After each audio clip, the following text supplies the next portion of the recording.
been one of the high priority bottom lane picks. Do they pair it with something else that we've seen a whole lot of, or will we see this priority on Sett? It is a little bit of that flex pick we saw from the jungle, but we've seen it more frequently in the mid lane. Yeah, they should definitely match AD carry here. I'm expecting someone like the Ashe or the Ezreal. Keep matching what they kind of throw at you. The Sett flex, it could go bot with the Senna. I'm expecting it to go back into the jungle like they ran before, but the Orianna is definitely a strong point for them. And do they want to go for a blind pick jungle as well? We've seen Shadow on the Hecarim, the Lilia, the Evelynn. I don't know which one kind of worked out for him. I don't think any of them did. No. So pivoting away from those wouldn't be a bad idea. And I think it's super important to call out the fact that Shadow was one of the standout junglers in Europe throughout the course of the summer season and has, frankly speaking, not lived up to expectations. Now, with the option to lock in Graves in conjunction with Orianna and the fact that Ornn is banned, without joking, these are the two most successful champions that we have seen consistently throughout the course of the group stage. And this is starting to shape up the team composition. So if we zoom out, Graves, Ezreal, Orianna into Camille, Sett, Senna, what are you starting to see? Well, I thought the Camille would come in 1-2 because of the Renekton, Shen, Akali bans. Ornn was down as well, so I was expecting Tay to go back to that. They picked it on 3, so they could get an extra 2 bans. So they've invested 4 bans, including the Mad Lions Ornn ban. Essentially 5 bans into the top side now, so we'll have to see what Orome wants to respond. We've seen in Europe he likes his Wukong, he likes GP as well, so he could go for something like that or look for something more tanky. Would help the team with the front line. You've got a carry jungle, you've got mixed damage and AP AD in the mid jungle, so that's really strong. You've got a really scaling AD, so the Blanc Alistair bands coming out from the side of Mad Lions, 2 more top bands from the side of INTZ, and I expect them to pick up perhaps their mid laner here, try and keep the Sett flex alive. You have it set support jungle right now. And we'll have to see what Orome has to respond to this, Camille. You can feel the tension in Caedrel's approach to this draft. Looking at a number of the options, if this Nautilus is locked in, Senna Nautilus bottom lane, leaning towards the Sett middle. Is that locked in? And that is going to be kog'maw mid. Now, we saw kog'maw mid run into Azir's late in the LEC summer season, and I'm anticipating that to go to Envy. That is probably going in mid now. We normally saw the jungle Sett then? Yep. Well, the flex is still alive, but I'm expecting, that kog'maw to go mid. We've seen kog'maw mid going against the mages, kind of like a poke champ to poke them out, get the wave clear, but Orianna is quite good at punishing the flash, so with there's the Wukong that we expect from the side of Orome. Really rounds out the team fights, and I really want to engage support from the side of Kaiser, the main playmaker for Mad Lions, and if they can get more engaged, then this kog'maw has to be even more scared. You've got like Orianna, you've got Wukong, maybe throw a Nautilus or a Leona or something in there. Alistar's down, Leona would work really well. Just punish this kog'maw as much as you can. If you get some kind of bot prio, try to look for these 3-man dives, because kog'maw, it's really immobile. It can be really, really punished. And RedBert hovering the Thresh, which would be useful for the Lantern to try and get the kog'maw out of these dire situations, but I have some nerves creeping in. Leona, Wukong, Graves, into Camille, Sett, kog'maw, and it'll be a TK instead of the Thresh. Similar thing, looking for peel. This will be the first time we see the Tahm Kench, and we'll give you some of those options, but zoom out and tell me what you see about the comps. I think Mad Lions has a more well-rounded comp. They have good scaling, they have good lanes, they have good team fights, they have good objective control, they have good Baron Rush, they have good single target damage as well as AoE. So I think Mad Lions comp is really well-rounded. But on the side of INTZ, there's a little bit of mismatching. You have the Senna kog'maw Tahm, which is kind of playing to peel back, try and get as much poke as they can and just hit frontline. Whereas Sett and Camille want to dive on the backline, try and get onto this Orianna. So I definitely favor Mad Lions' draft, but if Tay can play like he did last game with Envy on this Camille, then I'm definitely favoring them, because the Camille will win the side lane. I think that's one of the biggest threats INTZ have. They have the Senna ult, they have the Camille, so if Tay can keep popping off on sides, push their 1-4 comp into sort of like a side lane advantage, keep split push up, try and shut down Orome, then INTZ will be definitely favored in the game state. But if it's kind of an even game, I think Mad Lions' team fights might be a bit stronger. The thing I'm going to have to keep my eyes on is going to be execution, because let's remind ourselves that both of these teams have 1 win and 3 losses between them. It has been a disappointing start to the Play-Ins group stage, whether you're a Brazilian fan or a European fan, because neither of these teams truly lived up to the expectations and the hope that they had going into the tournament. Yesterday, or 2 days ago, correction, Ender and Medic were on the Shoutcaster desk and they said something that just stuck with me. If you look at the Mad Lions players and the number of stage games that they have, 3 of them have only played 14 games on stage coming into the World Championship. That's because the entire year has been online. Orome's played 15 because he subbed in once last year, and 4 of the 5 players played up until week 7 of spring on the LEC stage, before then doing everything from home from the office, online, stage experience, nerves, rookie seasons for the majority of these players, and now traveling across the world to Shanghai, quarantining while a pandemic. There is a lot of pressure and not a lot of experience to manage that situation. And frankly, we haven't seen the players perform to the expectations that we had. Yeah, definitely. There's lots of things you can attribute to Mad Lions' performance over these recent playing games. I mean, the stage experience is definitely something to look at. And it's a factor to consider. I'm not saying it as an excuse, right? Yeah. That is not my intent. But it is important to understand the context around it and think about that these players, they are young, they are new, and they've mostly known playing from home. Exactly, playing from home. It's a lot different than playing on the stage, you know, like Yamato said it, I think, so well. You know, the smell's different, the pressure's different, the everything around you, the environment, the ambiance, everything just feels so much different. You know, you're going on a car journey towards the studios, you're in the studios, you're all in your kit, you're preparing for the game. So Mad Lions on the edge of being knocked out of the tournament here alongside INTZ, so this is a really important tiebreaker. It absolutely is, and INTZ coming in with another different look. The Tahm, Kench, and the kog'maw, not something that we've seen. Phase rush for Envy's kog'maw. Taking a look as well across the rest of the Rift. And, I mean, execution's what I'm looking at, right? Graves, Wukong, Leona, seeing how they go in and deliver that shockwave for Humanoid. If you are a European fan and you're hoping for Mad Lions to make the 4th seed and then set themselves up for a best of 5 against Supermassive, you need Humanoid to load into the Rift right now, especially because he's going to be up against this kog'maw. And if this engage composition can get poked down by those living artilleries, they may never get a chance to engage on INTZ. Yeah, INTZ don't have as much lockdown CC as Mad Lions do. They have the Orianna ball, they have the knockups, they have the Leona as well. So Envy really needs to be careful in these fights. If he dies at the start of the fight and you leave micaO in the backline, I think he's going to die alongside him, because Tay and Shini are the ones diving in. RedBert's just the only peel, and you've only got one eat, so yeah, you only got one tank Kench W, so whichever target they decide to go for, they can always swap. And they've got such good zone control as well. I mean, Mad Lions, they have the Wukong ult, really big zone control in fights. They've got the Grave smoke screen, they've got the Orianna ball, they've got the Leona, so INTZ need to be really careful around these neutral objectives. Make sure they position properly, don't stack up too much, don't face check too much. Try to avoid as much CC as they can. And I think it's so important also to recognize the mobility. Frankly, on kind of both sides of the Rift, but a little bit more towards Mad Lions. Yep. You know, Nimbus Strike, the dash from Graves, Arcane Shift, Zenith Blade. There's a lot of tools to deal with. And Envy at level 1, already going to be under some pressure from that Orianna passive. She's one of the most annoying level 1 champions because of the clockwork windup and the ability to use that ball to just push you around and bully you into specific parts of the lane. Yeah, if you look at the map here, you can see INTZ has the bot push. Mid's obviously contested. I think they have the top push as well. And Shini is moving towards his top side. So both junglers kind of mismatching each other. Both full clearing to opposite sides. Looks like they'll both take the opposite side Crab as well. And INTZ's bot lane might need to be a bit careful if Shadow's coming down here and Shini's on the top side. Well, let's see what Shadow can do. He has not found the level of early game impact that we saw out of his regular season in summer. And Humanoid right now slowly being pushed towards his tower. The AoE there from Envy doing pretty well. And Shadow is shadowing Humanoid, just lingering, but the wave is pushing towards Humanoid, so maybe wants to prior just finishing off those waves. Yeah, Shini's going to have to run mid, I think, after this red buff. He goes to Krugs. He's leaving his mid laner quite vulnerable here. Shadow could appear at any moment. Envy's kind of playing with fire here. He has no vision. The wave's not really crashing, so no potions either. So Humanoid can decide to fake pressure this lane, where you fake that your jungler's around, makes him have to base, or you can just go all in and just start hard trading on him and then have Shadow cover you in case Shini comes. But Shini went for the Krugs. Looks like he's going to move to the Crab afterwards, and Envy might have to TB back here. I think the wave's frozen for Humanoid. So it wasn't the greatest gank setup, of course. Graves and Orianna different until level 6. Yep. But let's turn our attention to the top lane, which is being heavily pressured. Shini's now making his way towards the top Scuttle Crab. Orome's down, about a wave of CS. And I do want to talk about this Wukong priority that in Group A, we've seen a bunch of Wukong and really didn't show up too much in the other group. Like, can you theorize for me where this comes from? Is this just from scrim culture? Is this something that this group's meta has evolved into?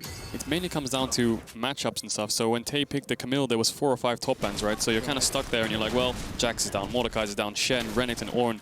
All these kind of meta top laners are out, and Wukong, although he's go down the priority list. Exactly, you go down the priority list. You go down from S+ to S to A to B, and Wukong is still up there. He's not really out of it just yet. I think his teamfight prowess is really good. He has a really good lane phase, especially against the AD champs with his passive. So we saw it last game as well. Armut on the Wukong, although I wouldn't really attribute the loss to him. I think he played pretty well in the fight. The champ itself looked pretty strong, but Tay has a 10 CS lead right now, and Humanoid TP's back. So Envy, if he does base here, he's going to lose another wave. So Humanoid definitely having the pressure in mid. Tay has the pressure in top and bot lane. Just looks like a farming. Let's see how many of these CS Orome can pick up under the tower. Didn't see. I thought Humanoid missed that cannon minion in the mid lane. I thought you would have made fun of him for that. It's been pretty customary when it happens. But nevertheless, plus 10 in the mid, -8 in the top, and bang on even in the bottom lane. Back has already come in here for Carzzy and Kaiser, and they've got their first itemization making their way to lane pickaxe instead of the tier. So if you look at mid lane, just a sort of key point in League of Legends itself. So there's lots of trading in mid. Envy had to base first and TP'd back, so that means Humanoid was still on his first base items. He took some damage onto Envy, chunked him out, and then he TP'd back later on. So that means Humanoid had more gold when he based. He had more potions as well coming back, so that means he has more pressure in mid. So you can see that coming activating on the map. He pushed in the wave, he put this ward on Raptors, he's found Shini, he's poking him out, he's being a bit of a nuisance, and that's kind of how you want to use your mid power in the early game. If you don't have like a Sett or a Galio where you can dive bot, you want to use it for vision, for map control, and just keeping the enemy mid under tower so you can respond to any play that happens on the map. Very well played by Humanoid, and we need to see if he can keep it up, right? Can he maintain that level of play? The wave is now moving back towards him, and teleport came in for Orome in the top lane. Doran's shield, Doran's blade, as well as a longsword. So he's definitely hanging out with Doran this game, and Tay comes back to lane with the Sheen. Now, once again, Shadow showing priority in terms of his time and his presence by lingering around Humanoid. Obviously, the wave this time pushing towards Envy. So maybe a little bit of cover, or do you think he's looking for something more now that Shockwave is available? No, you said it right, Trevor. Basically, that's how you want to play the mid jungle. You want to make sure he can keep the push. So when your mid's playing this aggressively and has the push and is trading really hard, you want to be behind your mid so that if Shini were to come engage onto Humanoid, then Shadow would be there to respond as Tay tries to get the hook shot, but Orome. It's so frustrating to deal with that warrior trickster, and you know, because Tay's initiation is so telegraphed with that hook shot, it gives Orome on the Wukong options and to make his way out. But it is important to note, Tay has been bullying their top lane. Plus nearly 20 CS. Now the initiation goes in. Kaiser finds the Zenith Blade. RedBert taking most of the damage, and Carzzy dropped below 200 hit points. One more, two more autos may just about do it. Carzzy escapes for now. micaO and RedBert winning that 2v2 for sure. Looks like it's going to be a 2v2 mid jungle here. Shadow thinks he can turn, but Tay's here. He needs to back off. Here as well. This is going to be a 3v2. Flash was used by Shadow to get over the wall. Quick draw is available, and Tay holds on to the hook shot. Orome, because the wave was under his tower and he is behind, he didn't want to leave the lane. The cost would be too high. And not only does Tay have Orome under tower, he has a 10 CS lead. He also has TP advantage. So this whole top lane phase is going so poorly for Orome. He's trying to push it out now. Tay is looking for a plate, I think, here, or so he might have to back off. He has the Sheen for tower damage, but just in general, Tay shifting his pressure to mid to help the mid jungle out of INTZ to actually contest the 2v2, because Humanoid pushing the wave, Shadow sits behind him, then they move together. Him and Shadow take the crab. You saw Shini get pushed out about a minute ago, and then they try to keep this up, but the way to break that is to throw in another person, try and get a 3v2, push them out, take the vision, they got a little bit of wards into their jungle, and then INTZ can start playing the 2v2 more. So 10 CS lead for Humanoid almost. Tay, when he gets back to top, should catch this wave and be 10 CS up as well, but Carzzy holding on to those sums. He was holding on to the heal, and he was on about 100 HP. Definitely realizing the risk that he was in, you know, playing it on a knife's edge. And I love the pace of the game so far. We've been able to have a special segment, Learn League with Lamont, as you've been able to clearly demonstrate and explain how mid-pressure can unlock jungle invade. And then we just saw Tay with the pressure he has top lane. Look at the CS advantage he's built up. He's got teleport as well. So if he wants to back, shop, and TP, or maybe follow up on some sort of play, he can do so. But when we look at the minimap, RedBert has already made his way to the Rift Herald, and micaO making his way there just a little bit later because Carzzy has to deal with the minion wave in the bottom lane. He's got no TP to interact with it, and it looks like INTZ will get potentially uncontested access to Rift Heralds. I think a bit of miscommunication from Mad Lions there. Shadow and Kaiser ran towards the Herald thinking they can contest. Orome was in base. Carzzy went bot, so I think definitely the call there was to cross map and take the Drake, but look at top. Tay just has... He hasn't backed yet, has he? Since picking up the Sheen earlier, so I think he still has teleport as well, so I think INTZ, if they can move their pressure from the top side, you can see they have 4 pinks on the top side. They can catch this bot wave, push it out, and put the pinks into the bot side. They should be able to get the Drake as well, because Tay is basing. There's 2 wards behind Mad Lions bot lane. I think they'll be able Does to have back TP. away in time, right? Yeah, I looks don't like they're think playing safe. I don't think Tay will have enough time to TP in behind Carzzy and Kaiser. TP's top, so. But literally, I was pointing out those wards at you very excited, like, it's going to happen, it's going to happen. Yeah. But no, it didn't. So he does TP back top. Shini and him are playing pretty well. They have the Herald, and you definitely want to use it for Tay because his Camille last game when it was ahead looked so deadly. And Orome does ult onto Tay. All right, Has Shadow's flash. here, Shini's here as well. Cyclone committed. Collateral damage is available for Shadow, and I think he's been able to sneak his way into this top bush. And now we've got an Alcove Gamer set up. Looking at the minimap, Shini and RedBert, they've backed away. So Tay could be in trouble if he pushes Problem forward. is they don't have any CC, so he can instantly hook shot out if he sees Shadow. So Shadow does the smart choice here. If you're a solo queue jungler and you do dash in there and push the wave in, then you reveal your location. And if you do that, then INTZ, maybe their bot lane would have stayed for an extra wave. Maybe Envy would have played it more aggressively around mid. So giving information to teams in the early game is definitely what you want to avoid. So Shadow does base there, avoids showing himself. And look at all the pinks on the top side of the map for INTZ. It's insane. They need to get those pinks to bot side. They need to start controlling this dragon and try Was to that set up? I missed the timing on that. I would assume that was set up for the red, for the Herald. For the right? Herald, exactly. Yeah. They set those all up to the Herald. I'm expecting them to transition them more towards bot side. Probably more defensively, like you just saw from RedBert there on the Wolves bush next to there in the blue side jungle. Because Mad have river control. Their bot lane's always having the push. They have mid push as well. So Orome's going to have TP up soon. So they need to respond to some defensive plays towards bot. Or alternatively, keep the top side vision. Put Shini back up there. Perhaps bring Envy with a TP or RedBert with a roam. And try to put the Herald top to get this Camille rolling. Okay, let's see which option they pick. We're 11 minutes into the game. And so Marcus Aurelius, give me some expectation setting for the next 10 or 15 minutes. You know, once we get to 1-2 items, how do you think the team comps are going to interact with each other?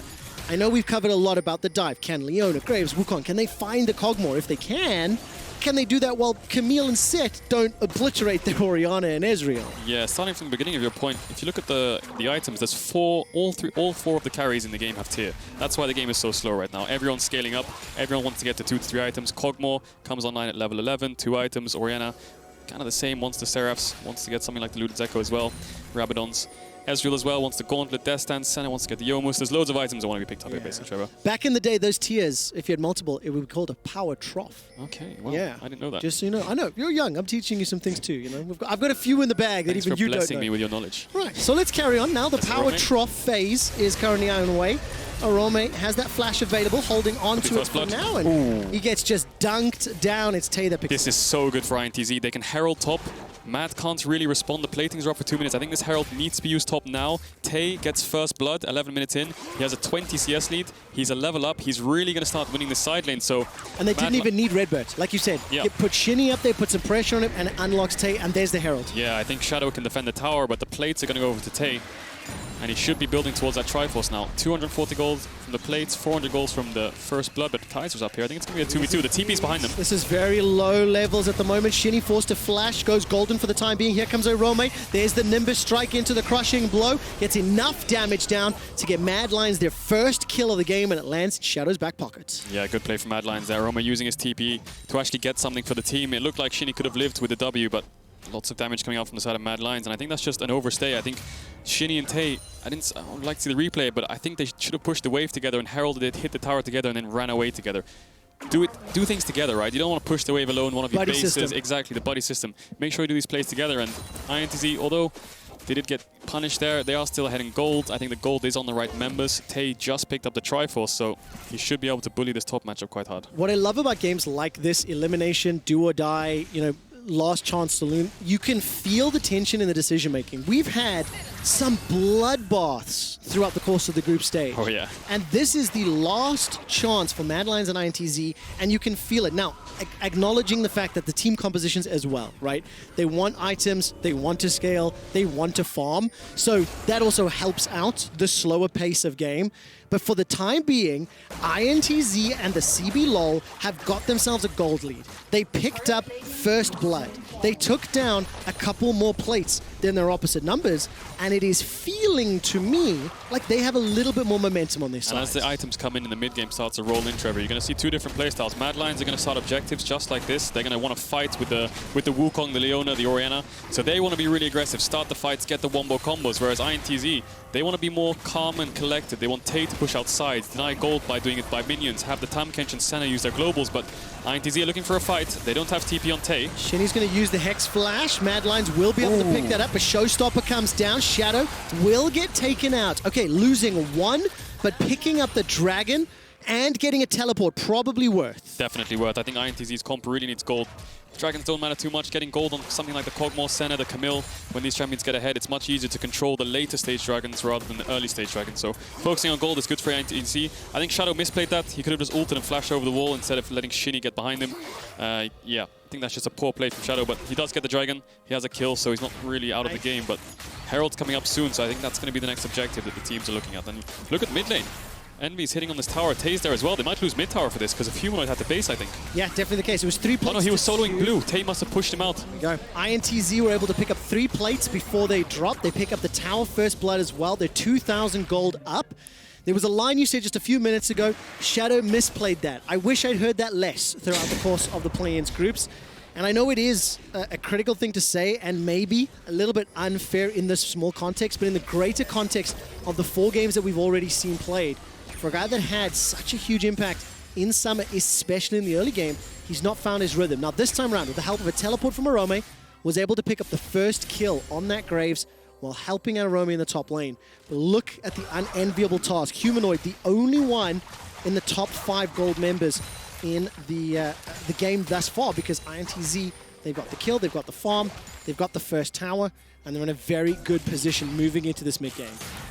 Yeah, Herald is the next objective for both these teams, and INTZ taking down that mid tower means contesting mid tower is so much easier. You can play really far forward and catch these waves aggressively. If the Mad Lions step up too far and you punish them, they have no tower to fall back to, so they should be able to get the mid tower a lot easier, push it into tier 2s. The only real way I can see them Mad Lions contesting it is Humanoid zoning away Envy. Envy has no flash, so Herald's not the biggest deal. At 15 minutes in the game, you don't get plates, but for Mad Lions, it's huge because that'll unlock mid tower for them. Yes. Whereas for INTZ, it's only really going to unlock a side lane tower. So denying it's always good, but I think having a straight 5v5 and losing it when you're scaling with these champs is not the best thing. And remember, of course, when Child was looking at being started a little bit earlier, it was Shadow that got a little caught up. That's the flash. Shockwave, here comes Kaiser. Solar Flare lands down. Will there be enough follow-up damage? The Devour from RedBert keeps him alive, but the burn will take him out. Humanoid and Kaiser find the kill. It's a little late, but I do need to give you a quick update that the first blood in this game is the latest of Worlds 2020 so far. It just builds and highlights how the tension and the slower pace of game is playing out. Mad Lions, while they commit to mid, they do not get access to the Herald. It'll be Shini and INTZ that pick themselves up the second Rift Herald, and Mad Lions will now stop putting pressure on the bottom outer, while the top outer goes down. Yeah, I think we talked about it in the draft. kog'maw is so immobile. Humanoid instantly pulls the trigger because Envy had flash in around 20 seconds just before that play, so make sure he punishes it, calls in Kaiser. They pick up the kill on the immobile kog'maw, and like you said, 2 towers traded, so barring that kill on kog'maw, INTZ did come out ahead because they got the Herald, so bot tier 1 should get cracked open really easily with Tay being in the bot side. Pop the Herald from Shini, go back towards mid, and look at the vision control on the map right now. There's 3 pings for the side of Mad Lions, one just got moved to the top side, but they're all kind of in the river, so INTZ, there's no pings in the river for them. They need to start clearing out these pings, get some vision, then kog'maw can step up aggressively, push these waves in, Tay can start pushing in bot more aggressively, and he won't get arrested by the weak side police, so Mad Lions, I think they're going to cross map again. They're going to play for top tier 1, INTZ going to play for bot tier 1. It's kind of like a handshake right now. But with a minute 20 till the next dragon, and the fact that Mad Lions picked up the first, let's see if this handshake play goes, which is what it looks like is happening. Can INTZ get the tower as well as the dragon? And you can see all of the wards from Mad Lions in the northern quadrant of the jungle. That red brambleback from INTZ is fully covered. And RedBert needs to do the same thing. He needs to pair up with Shini and get really deep vision into bot side so Tay can push aggressively. You can see him on the minimap now. Moving in there, he's going to scatter all his wards around, light it up. And someone's going to have to catch top wave from the side of INTZ. I don't think they should drop them. Investing a TP, they don't really have one to invest. I think micaO would die if he TP'd there, but Humanoid's going to get a lot of damage on this tier 2. I think INTZ either commit for this tier 2 or someone has to base soon. Humanoid's still got the teleport available, so if INTZ stick around and there's a potential skirmish, which is what Shini's threatening, there could be a fight. You can see Humanoid starts to back away. Dragon is up in 30 seconds, so this ends up just being a huge trade. Yep. Humanoid, the big beneficiary. He's got 30 CS in the lead already. He's picked up the solo towers, and if there's going to be a dragon fight, he may be able to farm up and TP in for it. Yeah, definitely slightly beneficial for Mad just because INTZ wasn't catching the top waves. You can see the waves bouncing in top now, whereas Orome was able to catch the bot wave, which was stacking for tier 2. Well. They're going to lose their red as well, but bot side vision is better for the dragon, obviously, because it's on the bot side of the map. So this INTZ vision is definitely more beneficial for them, but Tay is going to the top side. He doesn't have TP, so I'm guessing INTZ are going to give this up, try to contest top side vision. Baron's coming up soon, and it's either Ocean or Infernal. It's Ocean Soul, so INTZ, they need to start fighting from now on. Now this is huge because Ocean Soul is going to benefit both teams exceptionally well. I mean, it does every comp, right? But even more so today. And the thing, Caedrel, that I really want to call attention to is you talked about the playstyles. Mad Lions will want to force objectives, will want to fight around objectives. The 1,000 gold difference, frankly, doesn't mean anything right now in the grand scheme of things. And when you look at Humanoid, the player that I said needs to be Humanoid this game, he is poised to do so. How do INTZ, from their perspective, play this out? We know Mad are going to look for either towers or the Baron or the Dragon. We know they want to force team fights. INTZ needs to kind of catch that and deal with it in some way. Yeah, look at the items across INTZ. They're so close to Black Cleaver. They're so close to maybe a Zhonya's on the side of kog'maw so he can live longer. Death Stance on Camille. I think they've given up the early Dragons. I think that was a good choice. You have double tier carries. Even though Mad Lions does as well, they have more playmaking. They have more engage. They have more zone control over the neutral objectives. So INTZ, get those 2 items in. I think Tay might be getting this top tier 2 right now. Mad Lions might need to collapse. Looks like they're going to go for it. So Tay will have to back off. And when those 2 item spikes come in, then I'm expecting INTZ to start pulling the trigger on these late game dragons. The 3rd dragon, 4 minutes away. I'm expecting a fight to be over that or Baron control vision. Yo, this is so difficult because this feels like it's coming down to a handshake of like late game objective fights. Yep. And then it's execution. You've got 2 different styles of team comp. They're going to be clashing at least to some degree. And it's 2 teams that frankly haven't shown the greatest execution yet in the group stage. So the pressure could not be higher. I agree. And the way INTZ want to control these neutral objectives is Tay. Tay is the key for them right now. They have double global on the side of micaO and RedBert. When that Tahm Kench hits level 11, his ult range is going to be really long. So Tay can push in these waves. He wins the side lane. They have double global. They need to play over waves when the neutral objective spawns. So on this 3rd dragon, I want to see Tay start pushing in these towers, make Mad Lions respond to the waves and make them have to TP into the objective to actually be able to contest it. Yo, this is so crazy. The very first game, the very first potential first blood of Worlds, Tay pulled off the most illegal teleport I've ever seen in professional play. He was on the Urgot facing off against Shadow's Evelyn, right? That was really illegal, yeah. 3.5 days later, he is up 50 CS against Orome's Wukong. He's on the carry with Death Dance and Shini. Triforce, and he could be the playmaker that brings them to playoffs best of 5. They saw Shini with the sweeper, but he's going in. Has found his target, jumps onto Carzzy, flash, heal, arcane shift, but they didn't get the kill. Dawning Shadow goes out, and Humanoid's Shockwave's done nothing. Carzzy's out the fight. The Wukong ulti has not done enough, and it's INTZ pushing the Mad Lions back. Shadow forced to flash, and nobody dies. 2 flashes burned from the side of Mad Lions, only 1 from the side of INTZ. Pretty much all the ultimates were used there in that fight as well, so Mad Lions, they just about got away. You saw the Senna ult come across, Carzzy just about survived, but Mad Lions, good decision not to overcommit. They had the Wukong ult with a lot of knockups, but you need to back off when Carzzy's too chunked. Yo, huge apologies to anyone wearing headphones. I didn't expect the volume I was going to hit there, but the first big 5v5 at 22 minutes. It's 2 minutes before the Ocean Drake. Everybody threw everything in, but you can see when the skill shots and the damage don't connect at the same time, Carzzy was able to escape. Shini, Envy, micaO not really under huge threat, but now flashless, ultimateless, and setting up either the tower or the dragon. Things are going to get interesting. No flash. Shift, buy some time. There's no showstopper available. Mystic shots need to buy it out, and Shini didn't find the initiation. Kaiser goes over the wall. Humanoid Shockwave is available, but needs to find multiple targets. It's flashed away from. RedBert gets away. And for the second time, everyone throws in and nobody dies. That's 2 fights, but it's 2 teasers. That's what to expect when the real fights come in and people start dying. I mean, there's so much zone control from Mad Lions. You saw INTZ, every single fight so far, they kind of peel back, wait for Mad Lions to overcommit, and then the kog'maw Senna kind of turn on them. The Camille looks for the hook shot to get the engage. So I think there was a bit of miscommunication there. I think Carzzy could have died if Shini committed to the play, but he was a bit hesitant. He ran back, he ran forth, didn't land the E, and then Tay kind of tried to go in because he committed the TP.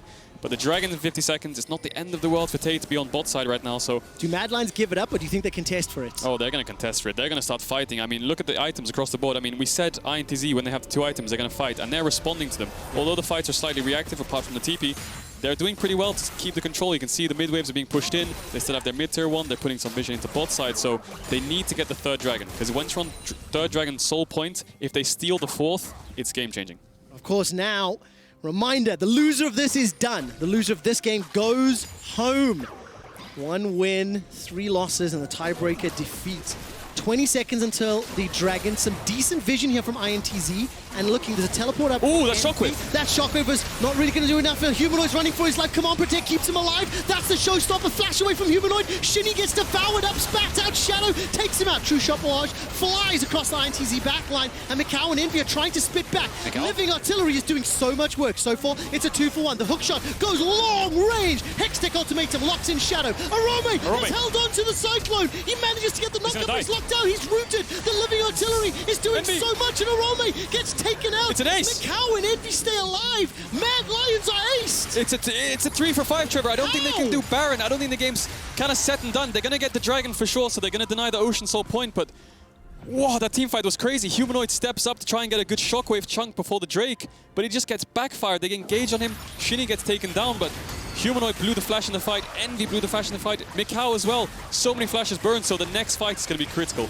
There is too much to follow and so much threat. Envy and micaO played at the maximum range that kog'maw and Senna can, and despite all the pressure, they managed to stay alive. Yeah, look at the ulti from Shini here. He tries to put Kaiser on top of Humanoid. Humanoid does flash away, and then now it's like you can see RedBert dies as well. It's like a 3v5, but micaO and Envy doing so much poke damage from the backline. kog'maw and Senna just playing the range so well, and Shadow, no flash. Tay engages the fight, and they just stay on the backline. Orome knows he needs to turn, because if Orome doesn't turn there, they're going to kill Shadow. And eventually Shadow does go down. Tay essentially 1v3s the backline. Picks up a triple kill, but he does die for it. That is so worth 3-1-2. Tay, the man that opened group stage and may be the one to close this out for INTZ. They get their first Dragon. They're up 1,500 gold, but I cannot give enough praise to micaO and Envy. They held their distance side by side. The Cyclone came in, and yes, it sounds so logical when you say it out loud, but to execute that flawlessly under this much pressure, exceptionally well done.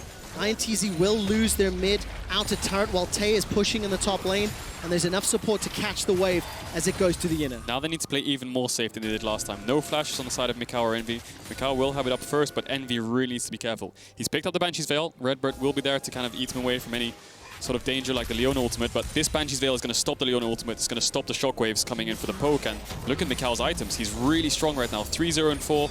He's doing so much damage in the fights, and if they can keep up this long-range sort of damage, the only way to respond to long-range damage is engaging on it. And you saw Orome try to do it, but there wasn't enough follow-up. Oh, whoa. Humanoid doesn't have TP. This is a bit of a surprise. Humanoid, no teleport. INTZ I think they can rush this. Fully aware of it. Now, Shadow will have his flash available by the time this is going down. It's a couple seconds out. He's got the smite available to him. Humanoid's going to be so low. Collateral damage, flash, smite, 2,000 HP. Orome's got the Cyclone as well for initiation. Baron is going low. It's picked up by INTZ. Now can they win the fight? Cyclone knocks up one, knocks up two. RedBert will be the sacrificial catfish, and INTZ so far look like they can get out alive. Such good decision making from INTZ. They saw Humanoid catch bot wave with no TP. They had a perfect timer. It was around 30 seconds till it came up, so instantly called to start the Baron. They didn't really want to turn. You could see them kind of huddled in the pit, and then they used RedBert as a bait. Okay, you go in, you go die. We're going to run. We've got Baron on the side of Camille. We've got Baron on kog'maw. Everyone has Baron now apart from RedBert, so if they wait for him to come up, they should be able to regain map control. The only problem with doing Baron like this is you lose tempo on the map, so you'll see Mad Lions moving to the river. INTZ need to be a bit careful on these side lanes until they get vision, and then they can start playing with the Baron and taking towers. Rapid Fire Cannon was picked up by micaO. Guardian Angel was picked up by Tay. Baron buff on 4 of the 5 members, and an Ocean Drake in 2 minutes' time. INTZ have the tools they need to start strangling the map and pushing out the Mad Lions. Add that into the fact that there's a 60 CS advantage for Tay. He's got a 2-level advantage, and his split pushing has already been terrifying. 3-level advantage. He just hit level 17. 3 levels up with a GA and a death stance. Look at Orome's items. He doesn't even have a death stance. He has a Tiamat. This man has something to prove. This man has something to say for the small mistake of teleport at the beginning of the game. Now he will get jumped on Shockwave, Cyclone. I mean, every single ultimate has been used. That pops the GA. Look at the rest of INTZ. They're pushing in the mid lane. So yes, there is a kill. Weak side police. Weak side police. Woo woo. The alarm has sounded, but at what cost? Because INTZ get a kill in the mid. Now they've lost Baron on Tay for another minute and 20. That is probably the biggest one and slowing down what could be further pushing. Definitely way more worth for Mad Lions. Although they did lose a tier 2 mid, it was about 30% HP before the play anyway. And Tay loses his Guardian Angel, loses the Baron buff, loses all this bot push, and That's the thing, when your team's catching mid-wave in between the tier 1s, you can't start farming the enemy team's Krugs. At 30 minutes into the game, Tay gets punished. Good identification from Kaiser. Flashes over the wall and gets on him, so Mad Lions might be able to respond with a tier 2 mid. Tay has TP, so if they stay for too long, there could be another fight. Shini's looking for an initiation. He's got that flash available to him, the Chilling Smite too, and here comes Envy. Gonna remind everyone again, INTZ have been in tiebreaker games every time Play-Ins has been around. In 2017 was the only time they won the tiebreaker to advance to knockouts, and they lost to 1907 Fenerbahce. INTZ may be on the cusp of making TP's coming in from Tay. The best of 20 seconds on the Dragon. Tay's come from the mid lane. He is flying through the jungle. TP coming in here from Orome, and the rest of INTZ begin to back away. We've got a 5v5 setup in the jungle. Who's looking better right now? This is what I want to see. I want to see INTZ pushing this mid wave and go back towards the Dragon. You're going to have so much control. Engaging here is a bit risky, but Shini's looking for it. They absolutely are. A lot of damage on the Shini so far. He's forced to flash defensively. Orome manages to find out Tay. Hextech Ultimatum goes down. Defensive flash, hook shot away. The command attack and collateral damage takes out Tay, and that means Mad Lions in the chaos find themselves a kill and buy themselves some time. Carzzy goes all the way forward, takes a lot of damage from micaO, misses the Mystic shot, and Envy spitting away. The living artillery is making it so difficult to push forward through the damage that Envy's putting down. Mad don't have any engaged left, and INTZ are going to stay around. They're going to be nuisances. The Dragon's up. They just want to keep poking them out. You can see Envy's throwing away the spells, micaO's throwing away spells, but once Mad Lions push this wave in, they should be able to move towards the Dragon, and INTZ need more patience. Tay and Shini need to just calm down, push in the waves, go towards the Dragon, and let them be the ones face-checking you, rather than you be walking into them. And Mad Lions, they're on Ocean Dragon point, soul point. Unbelievable. It's still 1,000 gold separating these teams 31 minutes into the game. The item disparity between Orome and Tay is gigantic. Titanic, Warhammer, and Triforce versus Death Dance, GA, and Pickaxe. But I do believe Orome will have a bunch of cash to spend once he goes back. And this is the replay of INTZ splitting up. Yeah, look at the positioning. You don't want to really fight in this pot. It's like a high ground, low ground kind of thing. INTZ can't really do damage. Look at the carries. They're a bit too split. And Shini goes in, face checks Mad Lions. And that's not really how you want to play the third Dragon. You want to push in the waves, move towards the jungle, sweep out their vision, let them be the ones face-checking you, and then you can be the ones to pull the trigger, because normally when you're the ones calling the engage and you're ahead, it's more of a beneficial fight than you over chasing into their jungle. Oh man, I love Worlds Tiebreakers so much. 4 minutes until the next Ocean, and that is the sole for Mad Lions. It's the second for INTZ. INTZ, for the most part, have felt like they've been able to catch whatever pressure Mad have thrown at them, and actually been able to hit back a little bit harder. That previous siege, or that previous invade in towards the Mad Lions jungle was a misstep that was punished. This game's on a knife edge, Trevor. One misstep by Envy or micaO and they die, the fight's over. One misstep by Humanoid with no flash and the fight's over as well. There's so much relying on Humanoid and Orome's shoulders here to get the right kind of wombo combo. Use the ults to a huge effect and just try and zone away this poke that INTZ is throwing at them. So how important is it that Envy, micaO, RedBert all have flash available right now? Kaiser is on Hex flash, Humanoid's flash is down, so is Orome's. Yep. You know, it's weird. On one hand, you want Mad Lions to try start a fight, get those flashes, so that by the time you're fighting for the next Dragon, they're down. But at the same token, they can't risk it because Humanoid and Orome don't have theirs up. Yeah, they need to get this gap closed with the INTZ backline. And even then, RedBert's kind of peeling. So you can see the way INTZ's played fights over the course of the game. Tay and Shini diving in. micaO and Envy poking them out. And then Mad Lions, how do you respond? Do you peel back and try to kite them away? Well, you can't because you're getting poked. So you have to turn. Orome has to find the engage on the backline while Humanoid deals with the front line of Tay and Shini. And then they can start to assist. But RedBert, a bit caught there. Solar Flare, not the best. But he'll get the flash. Solar Flare for flash. Not bad. Well worth it. While we got a brief moment before this next fight, don't go anywhere after this game because Team Liquid will be taking on Legacy for first and second in the group. Look at Humanoid's items, Trevor. He's sitting on 4 items. Yep. He has so much ability power right now. 1 QW from the side of that Orianna, and I can tell you Senna is 10% HP. Dude, how does he get to Senna? He's got to get through Camille, Shen, Tahm, Kench. Well, INTZ have to get to them because they have full control over this Baron. The Dragon's in 2 minutes 30, so INTZ eventually are going to have to walk in and contest this vision. And when they do, if Kaiser has the ultimate back up and he just instantly engaged on them, then I think they're in a good spot. But Mad Lions, they could also opt to wait in for their flashes, I think. Yo, Caedrel, just a quick reminder that Holy Trinity, Graves 6-0, Orianna 8-0. They are being pushed real hard, potentially for their first defeat. By the way, Senna has 80 stacks on her passive. Whoa. And look at this gold graph. It has swung from INTZ control to even, and it is still even at 34 minutes. Ocean is up in 2. I don't see a real world, unless someone makes a mistake, a fight breaking out before that Ocean Drake. So what I think we need to do, let's look at Vision. Let's see who's brave enough to fight for Vision, but Baron is up as well, so you could take a trade. You definitely don't want to trade Ocean Soul for Baron, because Baron will last a couple minutes, but the Ocean Soul will last forever. But INTZ, they've regained control of the map because Mad Lions were down in tempo. They had the base. Tay's going in here. It's 1v5. They're engaging so hard. Here comes Shini over the wall. Tay's forced to run away. GA's been popped, but he hasn't got Kaiser just yet. Kaiser escapes with his life. The Cyclone's huge, and Shini goes down. Orome's chasing micaO and Tay. RedBert's sitting inside the middle of the Mad Lions, and Envy is using that living artillery to the best of his ability.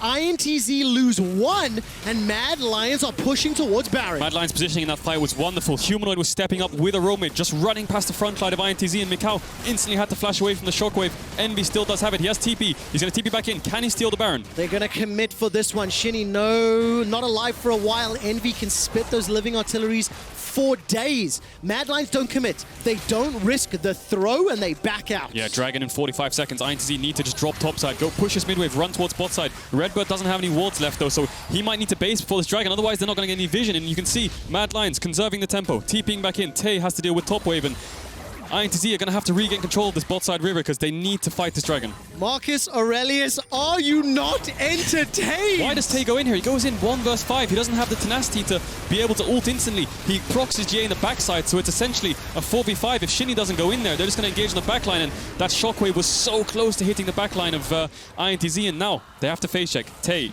he has TP. He's probably going to TP mid, and they have to go through mid into the Dragon, because 7 seconds, if Mad Lions rush this down, it's Ocean Soul. 36 minutes is fast approaching. Tay's TP'd into the mid lane. micaO, no flash. RedBert, no flash, but Envy has his. Carzzy soloing it. Gets chunked out there. INTZ on a timer. This is the Soul, down to 3,000. INTZ are going to be very late. Dragon is going to be secured. That's picked up by Mad Lions. Europe and the LEC will have the buff. Now Tay is under threat. Smokescreen tags him out. Mad Lions turn their attention to the INTZ back line. Flash is still available for Humanoid, and Tay is running them around the jungle, and Mad Lions make their way out. Ocean Soul on the side of Mad, and Baron will be the next objective to be fought over.